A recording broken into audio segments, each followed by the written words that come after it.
Во время поездки в Первопрестольную я встретилась с давним другом, человеком, считающим Якутию второй родиной, с писателем, литературным критиком Вадимом Валерьевичем Дементьевым.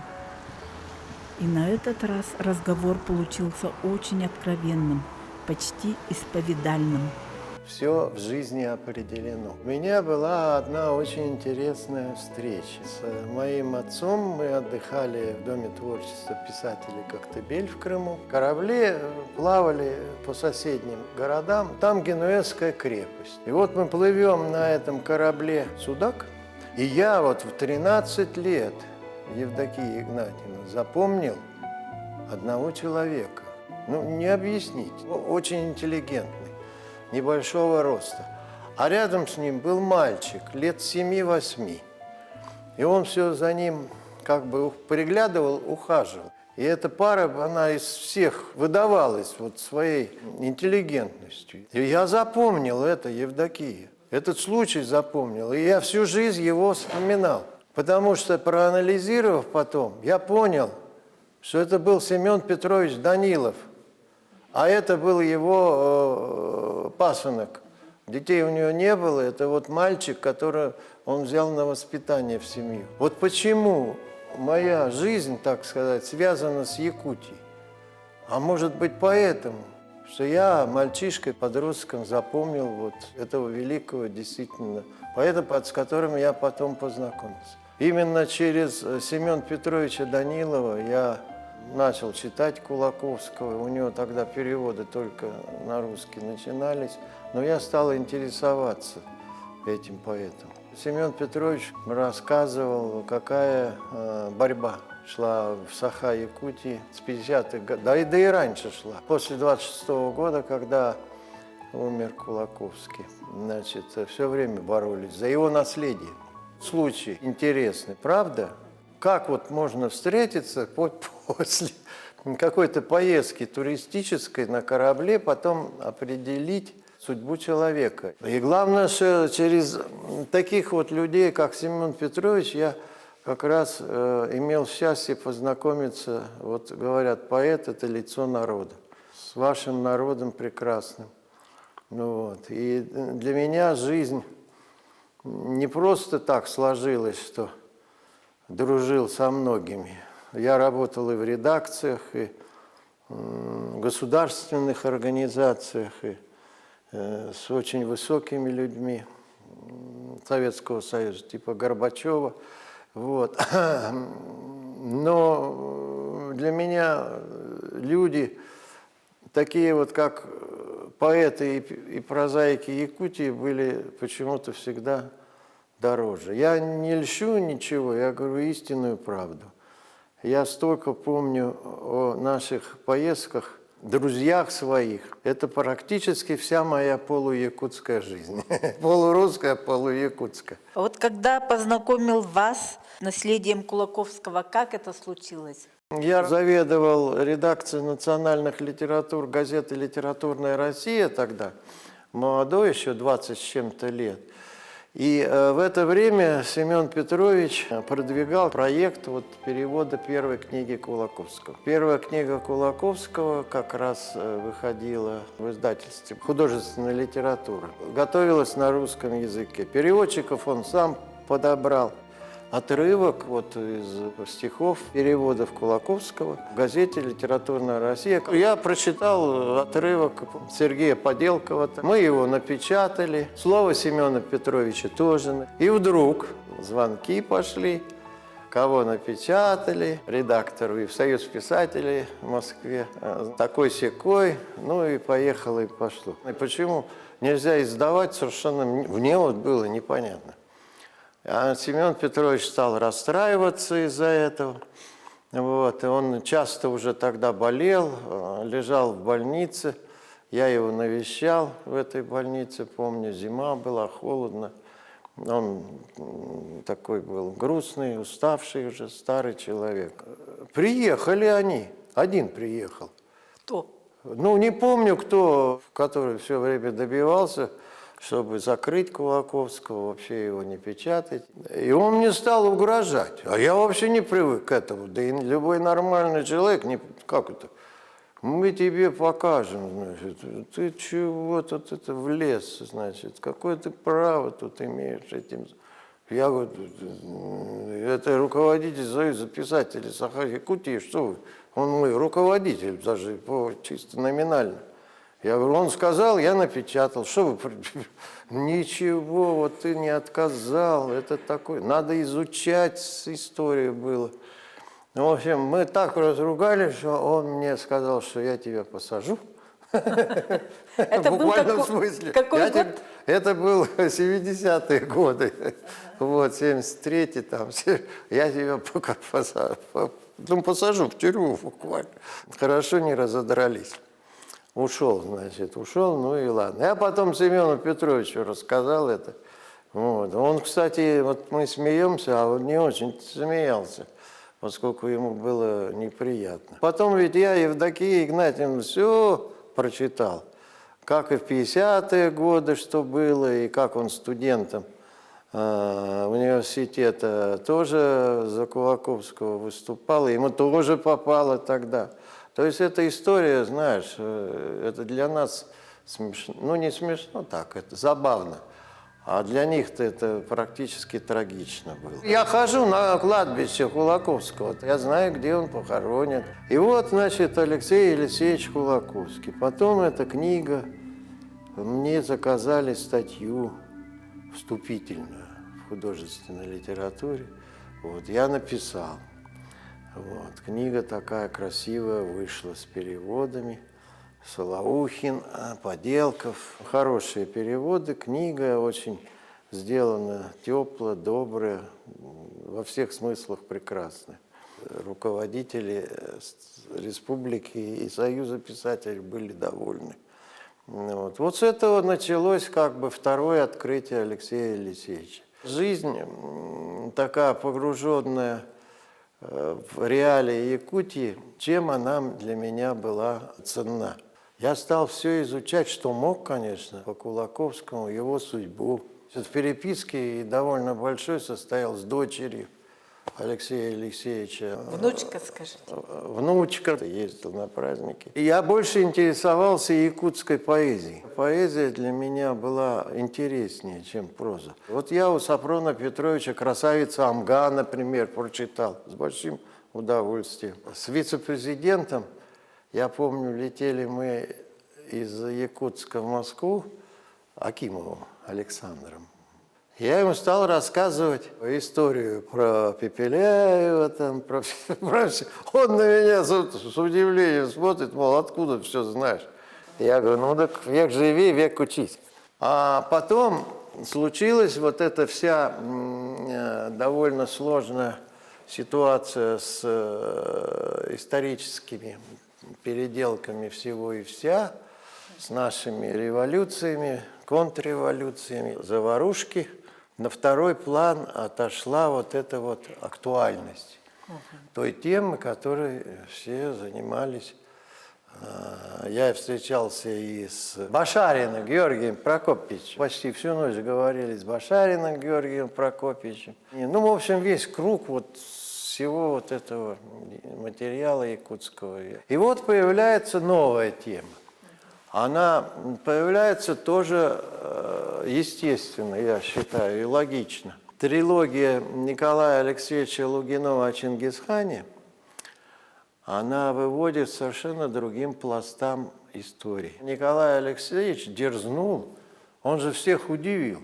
Откуда математик вообще? Он по образованию математик. Он не историк даже, учился здесь, в Москве, на высших литературных курсах. Так это литературные курсы, а не исторические курсы. Он вроде как бы этим и не занимался. И вдруг вот написать вообще роман, да еще 3, сколько у него, 3 части, вот, о великом, так сказать, завоевателе всего мира Чингисхане, и написать, как будто он сам все это знал вообще, и с таким блеском. Николай Алексеевич хотел в свободных тогда уже условиях понять, почему, как и что происходило с вашими народами, тюрками, и в чем выражалась их роль и миссия в истории всего человечества. Историки, может, писали, но чтобы писатели вот так. Исай Калистратович Калашников, кажется, писал, да. Ну, это тоже публицистика. А у Николая это чисто художественная проза с блестящим знанием деталей, таких мелочей, которые... Откуда он до сих пор, я удивляюсь, откуда это он все знал. Это, конечно, его человеческий и литературный подвиг. Хунские повести. Он увлекся страшной историей. И история его спасла как писателя, поскольку писать и спорить по поводу советской власти в Саха-Якутии или по каким-то тогда животрепещущим проблемам, он бы там как публицист, он исчез бы как литератор, как писатель, как творец.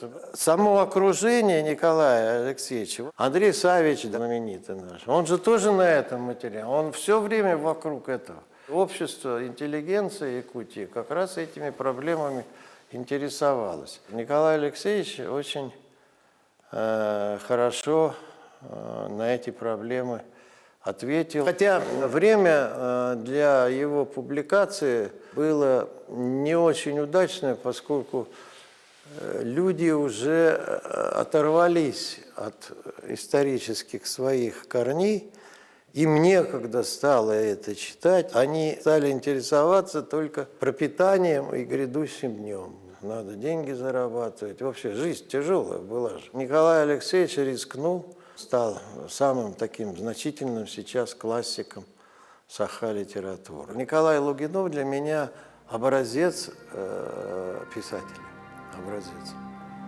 Якутского, и русского, и американского, и любого. Ради идеи он готов поступиться всем и вся. Он этими может заниматься Чингисханом и всеми до, как говорится, потери сознания годами, десятилетий. Вот он посвящает это. Это же очень хорошо. Именно так и завоевывается в жизни место в литературе. И плюс еще, кроме места в литературе, еще любовь. Любовь. Вот она, может, сейчас не активная, но придет со временем. Его же будут помнить, его будут знать, изучать его. И, конечно, это радость великая для небольшого якутского народа иметь такого писателя сейчас, я считаю, одного из лучших в Российской Федерации. Это надо прямо сказать. Я вот сейчас вот мысленно, ну, как бы поставил кого-то, некого поставить. Некого. Ни русских нет таких, ни других. Еще мне хотелось бы сказать о своем друге, поскольку вы разрешили мне это. Я не могу про него не сказать, поскольку я его люблю очень и знаю с 70-х годов, когда ни одного якута еще не знал. Вспомнил одну ситуацию, а с ним много было таких юмористических ситуаций, поскольку он сам человек душевный и очень необыкновенный такой, вот настоящий в чем-то якут. Вот он приехал получать премию Алросы в Москву, большая литературная премия. Приехал, мы сидим в Союзе писателей, полный зал народу. Руководство Алросы сидит, значит, это Союз писателей, Ганичев, все сидят.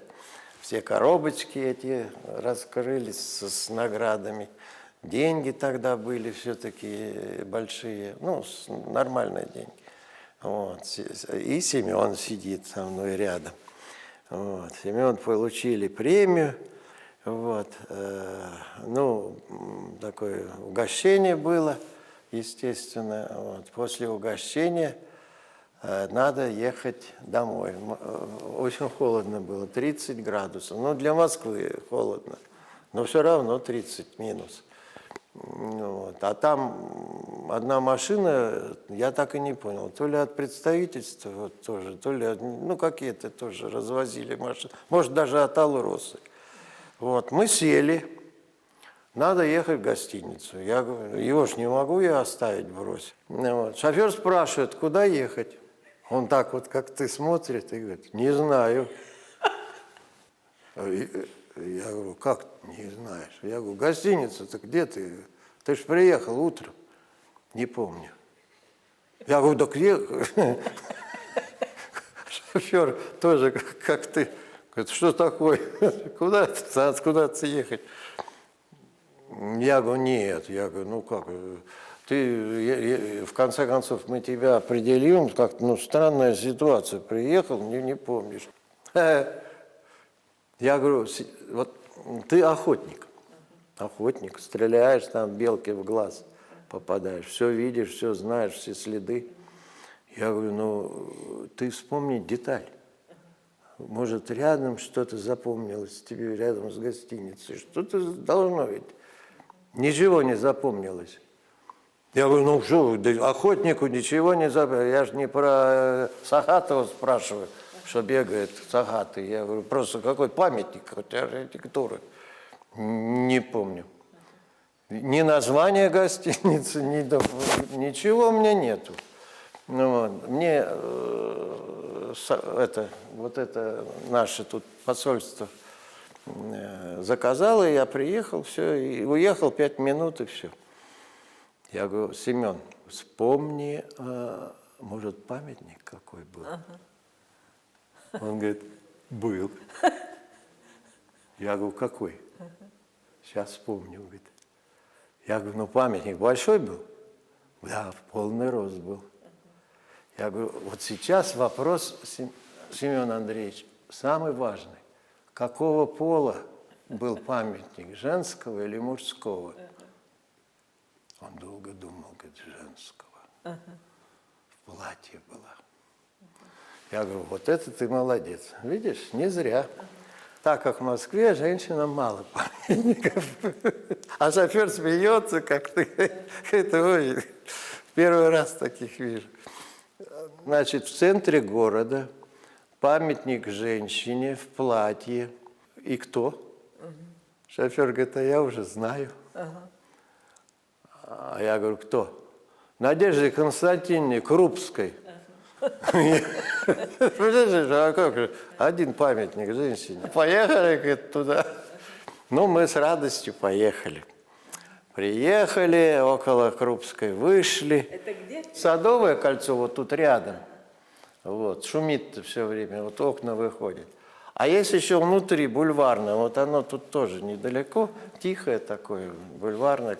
И вот там действительно, почему поставили Крупское, непонятно. Ну, поставили и поставили. И рядом гостиница старая, действительно, она невзрачная совершенно, ни вывески даже нормальной нет. О, и мы с такой радостью пришли, естественно, в магазин зашли, значит, на углу. И с ним-то тепло, довольно посидели. Я это очень долго рассказал, к чему, потому что из этого можно прекрасный сюжет для фильма. Саха фильм сделать, у вас же знаменитое кино-то. Он такой, как поэт или писатель в Москву приехал. Ну, тут сцена-то, помните, есть из фильма Рязанова. Вокзал? Да, когда играет этот... Василий. Да, говорит, какой дурак, говорит, памятник, она же женщина, типа, что-то, я там помню. Что... Ну вот, такая сцена-то очень похожа. И вот таких происшествий с Семеном Андреевичем было очень много. Он очень увлеченный. Вот его увлеченность даже была ведь все время насмешками. Он очень добрый, хороший человек и какой-то совершенно необычный. Таких редко где можно встретить и найти. Он же и всеми 50-ми годами занимался. Он везде и всюду все занимался.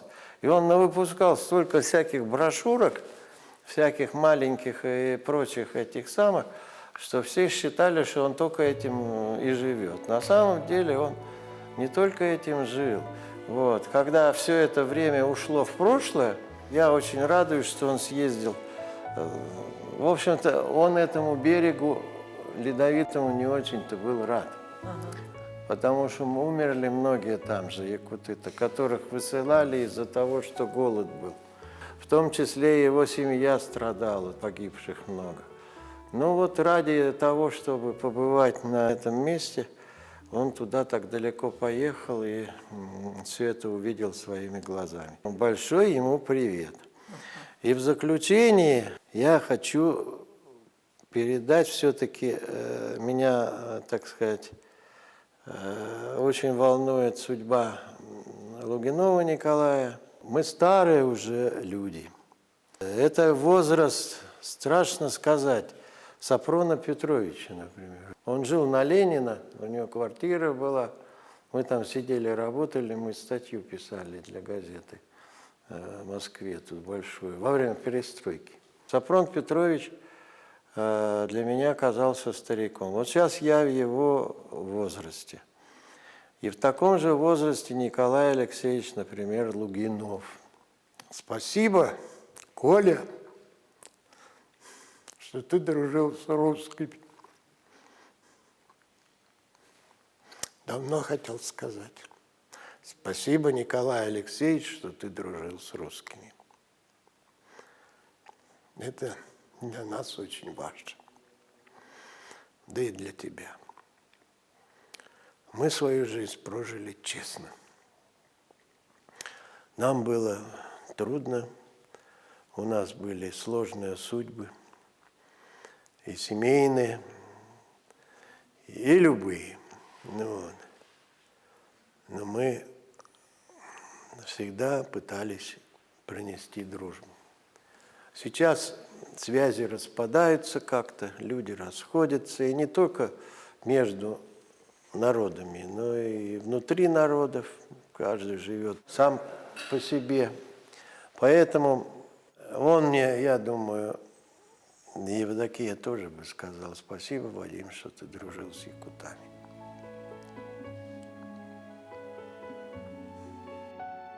Вот так жизнь проходит. Про Сафрона Петровича расскажите, пожалуйста. Это совершенно по характеру другой человек был. Ну, потому что поэт один, даже по темпераменту. А с другой стороны, прозаик тоже романы ведь писал хорошие.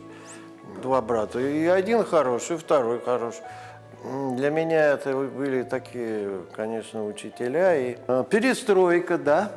Ты представляешь, что так вот творилось в печати там и так далее. Вот, все вот так вот перемешано стало. Подумал, а почему бы перестройку вот не обратиться к классику национальному по литературе, с Сафроном Петровичем, вот. Пусть он выскажется откровенно. Еще до Якутска не дошли вот эти все новации, там еще сложно что-то уж так прямо сказать. Вот. А перестройка требует, значит, таких революционных всяких слов, действий и прочее, прочее. И я быстро договорился с газетой «Правда», с редакцией, и плюс еще с Академией общественных наук. Он очень живо откликнулся. Сафрон Петрович, понимаешь, давай, приезжай. Я тут скажу, что я думаю. Вот. И целая полоса была в газете «Правда», беседа с Сафроном Даниловым. О чем? Обо всех проблемах тогдашних, вот, о национальных, о литературных.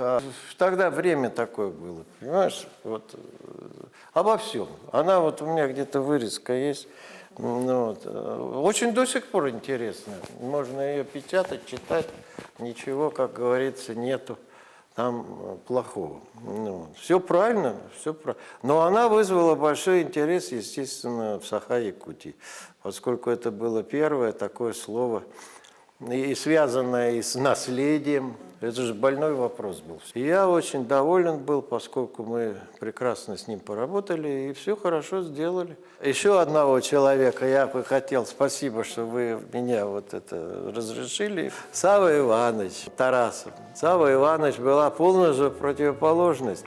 Вот. Он после смерти Данилова стал Союз писателей возглавлять. Вот. И попал в самое пекло, где все рушилось, где появился еще один союз писателей. Вот. Власть поменялась, и Сава Иванович Очень добрый, небольшого роста человек. Просто очень умилительно. Я как вспоминаю, вот, одну тоненькую книжечку у него вышла на русском языке стихов. Он такой тихий лирик. Тумат говорит: тебя, говорит, зовет Савва Иватович домой на ужин, поужин, встречу. Он, говорит, живет в центре, иди договаривайся сейчас. Вот. Ну, я позвонил, а Савва Иванович в коляске уже катался. Вот этой коляске. Жена у него очень милая такая. Вот. И я пришел. И он был так рад. Я не знаю, чему мы радовались-то. Ну, вроде люди чужие и по крови, и вообще, ну как бы, чего уж такая радость-то. А все равно вот память осталась. Она, знаешь, что Евдокия мне напомнила? Вологда, где я родился, тоже провинция. Вот так вот всякие тетушки, бабушки, какие-то, значит, сестры там, девери, шурины. Всегда это большое родство вот так принимало. Пироги там напекут, там еще чего, грибков там и так далее. Вот, рюмочки эти поставят. Вот. И Савва Иванович точно такой же был. Он как будто из моего детства возник. Вот. Он с такой добротой смотрел. Он с такой... Ведь он понимал, что он умрет скоро. Ну что он еле живой вообще-то был уже. Вот. И вот у меня память осталась о нем как о кристально добром, прекрасном человеке, вот, которого я ставлю с одними из лучших, которых мне в жизни довелось увидеть и услышать. Видите, сколько якутских впечатлений, это только малая часть. И сидим мы в гостинице в один из первых приездов, тоже зима, холодно, конечно, непривычно же в Якутии холод такой. Сидим в гостинице, ну какой-то то ли газовиков, то ли еще каких-то там, значит, меня поселили туда, в гостиницу. Вот. Сидит Леонид Ирмович Левин, и полулежит Туман. И всю ночь, ведь делать нечего, дуракам было, мы пели революционные песни. У меня ни голоса, ни слуха, а Ирмович орал, как это, тоже. А подпевал нам все время Туман. Полулежа уже. Ну вот такая смешная сцена, действительно. Почему? Я до сих пор не понимаю, зачем мы пели революционные песни? Ни демонстрации, ничего. Что на нас нашло? А их много Ирмович знал. Он же руководил тогда в университете. Секретарь парторганизации был. Он все песни знал. Не знали Урсуна Николая? Конечно, знал. Я всех знал. Вот провожаем якутские глаза. Знаешь стихотворение? Нет. Да. Федосеева Ивана Егоровича. На аэродром выходим. А раньше что, вышли, раньше что, можно на поле даже чуть почти ходить. Вот, вышли. А Иван Егорович говорит, Вадим, ну, посидели уже в ресторанчике, там все уже нормально. Вадим, у него уже глаза пошире стали немножко. Вот. Есть у нас традиция народная, национальная. Я говорю, какая?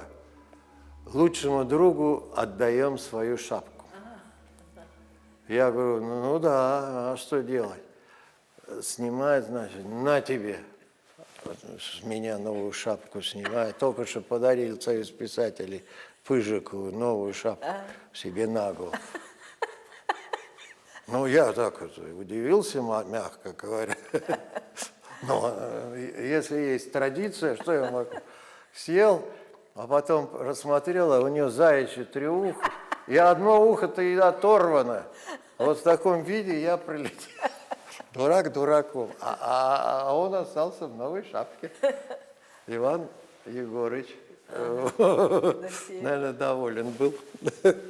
Тогда жили почему-то очень писатели в Якутии все, ну как бы, не очень мирно, но почему-то все очень так весело жили-то. первый юбилей, когда праздновали Кулаковского, уже забыл, сколько лет было. Уже огромный стол в театре. В театре. Вот. И не дотянуться даже до середины, где закуски всякие. Я говорю, дайте вот рыжиков, типа рыжики там, грибы такие. Все говорят, харта это. Она так нарезана, действительно, как грибы. Вот единственное блюдо, которое я подумал, что это знакомое мне. Оказалось, все незнакомое. Харта, что это такое? Тогда не знал харта. А потом завел эту тетрадку, все записывал. Тетрадка у меня все записана. Меня тогда удивила эта якутская интеллигенция, она вся собралась, так, знаешь. Такая сила ее появилась. Я с семьей дружил. Риас Алексеевич, да, добрый, с ним дружили вот как раз. И ездили ведь на все места, связанные с Кулаковским. С Аруном Алоном тоже же ездили, смотрели старику. 90 лет уже было. Культура Саха-Якутии, сама вот национальная основа, она была очень сильная. Тогда была сильная. Вот ругают, говорят, там все это не было, как говорится, правды там. Никто ж ничего не запрещал, вообще, честно говоря. Никто ничего не запрещал. У вас же была книга еще «Отчизна и...» Да, вот у меня была о родине своей. А, кстати, хороший вопрос вы задаете. Вот именно вот на таком якутском материале я и вырос, и смотрел даже на свою русскую родину так же. Понимаешь? Вот у меня Якутия воспитала во мне такого вот патриота своей земли. Это очень важно. Это именно очень важно, поскольку я в вас видел, в вас видел вещи, которые раньше в голову уже не приходили там. Никаких экстремизмов не было. Ведь якутский народ очень тактичный. Он никогда не оскорбляет других. У вас огромная доброта, прямо душевная доброта. Это нас роднит вот между нас и вас. Вот. У вас очень большое желание свой народ как-то повысить, поднять, понимаешь, вот, чтобы его знали и другие. Ну и понятно это у всех, наверное. Вот, но у якутов это особо. Я вот до сих пор, например, якутская кухня по интернету смотрю, вот, да, вот у меня есть здесь якутская кухня, как чего готовят. Харта, там, арктическая кухня, она одна из интереснейших. Вот. Ну вот про малую родину, да? Да, большая книга, 500-600 страниц. Это. Вот. Я еще раз повторяю, вот, Евдокия, что вы спросили правильно, как взаимообогащается человек другой культуры за счет чужой культуры. Якутская культура для меня чужая. Но я, познав кое-что в этой культуре, сам стал богаче и перенес свое вот это ощущение на свою же культуру. То есть вот взаимообогащение произошло. Вот в России это нельзя ни в коем терять. Это единственная, может, страна в мире, где все это возможно. До сих пор. До сих пор. А мы иногда вот, забываем как бы. Но сейчас чуть-чуть возвращается, конечно. С Вологодчины же, да? Да, Вологодская область там. Но у нас Семен, с наших земли, Семен Дежнев, например, да, 20 лет. Абакаяда. Абакаяда, да. Маленький город вообще, крошечный, он и сейчас-то несколько тысяч человек. 20 экспедиций, слушай, полярных туда, к Америке, выходили на Аляску. 20 экспедиций. Колумб, Васко де Гама и прочие в Испании. Один город, их, и они на весь мир известны. Вот эти города. Это родина Колумба, там памятники везде, туристы. А у нас 20 из 10 или 15 тысяч жителей. Вот как вот это? Ну да, вот этот маленький город Тотьма нам поставлял, то есть вот это же еще деньги нужны, это же не просто так сел да и поплыл. Суда нужны большие, это же не лодочки и так далее. Это великий был подвиг двух народов, которые соединились. Вот то, что делал наш классик Саарун Амалон, Дмитрий Кононович Сивцев. Я вот тоже плакать буду. Старый стал, вот я как его вспомню, плачу. Ты знаешь, у нас какие были ночью беседы и все. Это удивительно, конечно. Он очень был мудрый человек.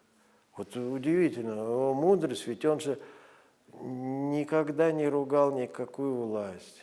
Он всегда думал только о том, как объединить людей, как принести всем пользу. Ведь два огромных музея. Я тогда приехал первый раз, ведь это же было музей, который он якутский-то, первый у него был, да? Черкёвский. Черкёвский, да. Татинский. Да. А этот уже Сотинский. дружба. Да, дружба это после. Ну вот, это первый музей, мы приехали, тоже зима, холод был. Вот он все показал, как он гордился, он только что его поставил.